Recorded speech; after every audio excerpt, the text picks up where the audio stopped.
Hello, everyone. Today, I want to talk to Annie about emotional intelligence. So, just let's begin our session with her.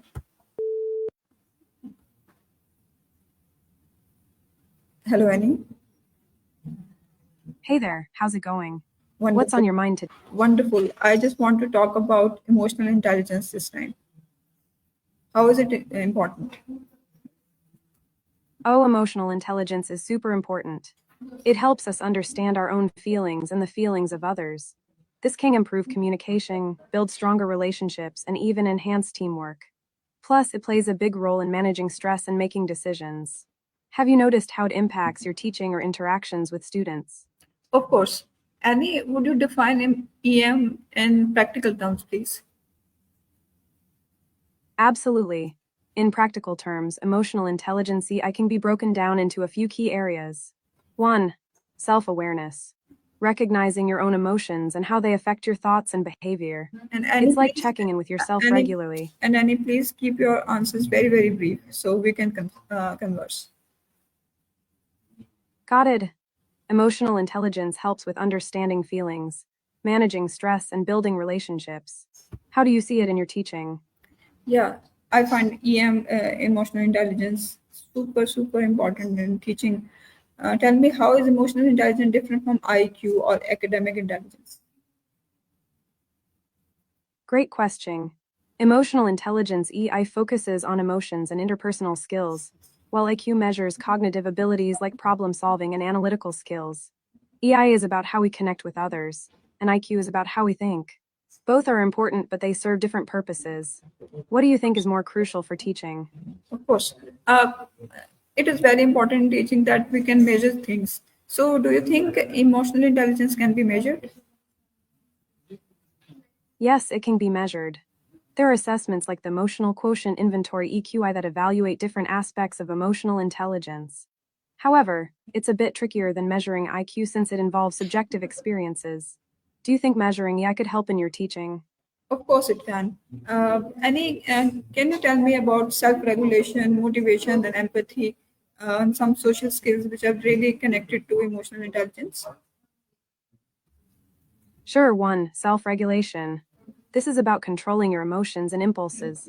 It helps you stay calm and make thoughtful decisions, especially in stressful situations. 2. Motivation. It's the drive to achieve goals fueled by your emotions. When you're motivated, you're more likely to push through challenges and inspire others. 3. Empathy. This is the ability to understand and share the feelings of others. It helps you connect with students and respond to their needs more effectively. 4. Social skills. These include communication, teamwork, and conflict resolution. Strong social skills help you build relationships and create a positive classroom environment. How do you think these skills impact your interactions with students? And otherwise, emotional intelligence considered a core leadership skill in modern organization. As when I interact my students, they actually find me, they look to up to me. So how it is important in this regard. Absolutely. As a leader in the classroom, emotional intelligence helps you inspire and guide your students. It fosters trust and respect, making it easier for them to approach you. When you model self regulation and empathy, you create a safe space for students to express themselves. This encourages them to develop their own emotional intelligence, which is essential for their future success. How do you feel your students respond to your leadership style? Uh, I just see their responses very more recently. I am just focusing on that how they are responding towards my role to as a teacher towards to them. How can emotionally intelligent teams contribute to healthier work culture and better outcomes? Since I teach web development, and most of the time I encourage my students to develop projects in groups. Emotionally intelligent teams create a supportive work culture where everyone feels valued. This leads to 1. Better communication. Team members express their ideas and concerns openly. 2.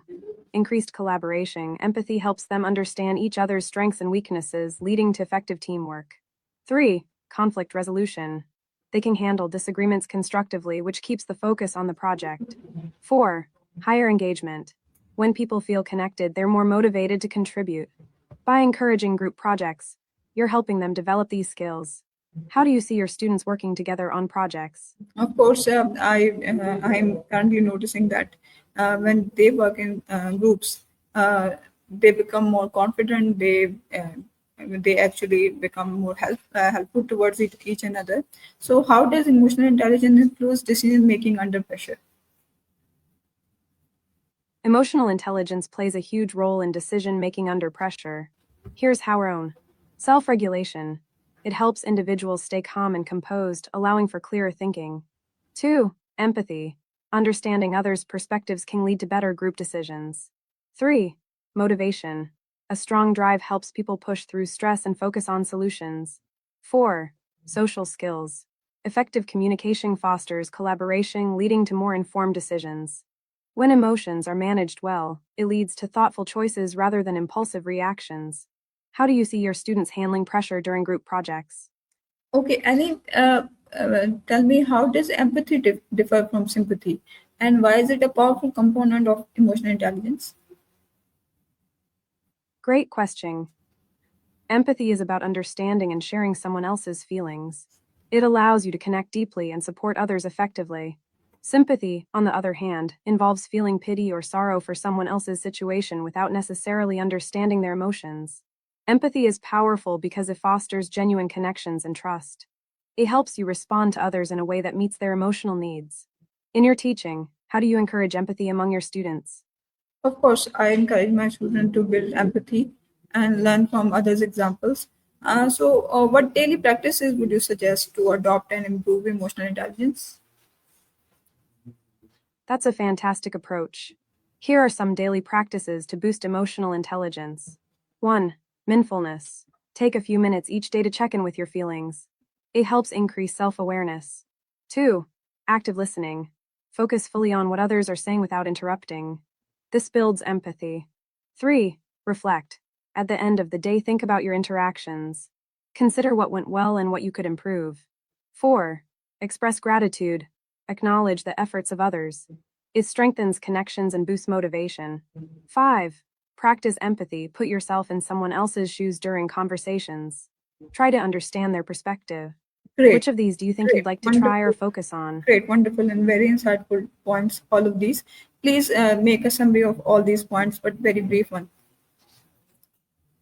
Sure, here's a quick summary. 1. Self awareness. Recognize your emotions. 2. Self regulation. Manage your reactions. 3. Motivation. Use emotions to drive goals. 4. Empathy. Understand and connect with others. 5. Social skills. Build relationships and communicate effectively. Daily practices to improve emotional intelligence. Mindfulness for self awareness. Active listening for empathy. Reflect on interactions. Express gratitude. Practice empathy in conversations. How does that sound? These are all very wonderful and insights. Thank you so much.